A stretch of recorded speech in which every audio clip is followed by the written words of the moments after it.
Exodus 13:17 reminds us, but God led the people about through the way of the wilderness, of the Red Sea, and the children of Israel went up harnessed out of the land.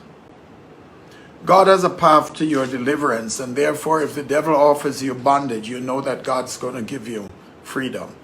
Remember how God promised Moses that the last plague would be tragic, how it would take the life of every firstborn, both man and beast. And finally, Pharaoh released God's people from bondage.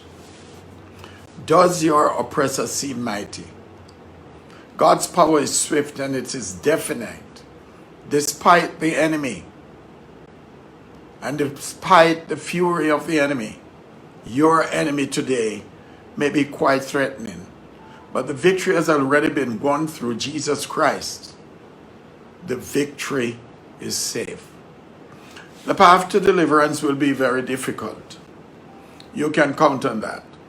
The believer should not lose hope in the wise leading of the Lord, especially when God's directive contradicts all human logic. You may not understand why God has brought you into a wilderness, but you can be comforted in the fact that God's wisdom and mercy have spared you from an even greater harm. God knows just how much we can bear. He knows what situations can make us and what experiences can break us. He leads us only to those places which are best for us. However harsh the path may be, God never leaves his children. The knowledge of God's presence during a wilderness experience brings peace and encouragement.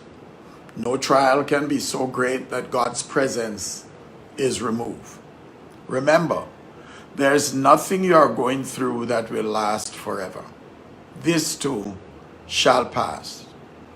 God's loving, reassuring, and guiding presence is always there. He will do what he has promised. He will be there. For yea, though I walk through the valley of the shadow of death, I will fear no evil, for thou art with me. Father, thank you because you have given us a clear path to our deliverance and to our victory. Thank you because you are always leading and guiding your children. And may everyone be comforted today that you are there. Amen.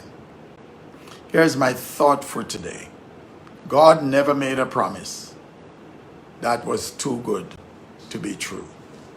Have a good day, a great day, and a God-fearing day.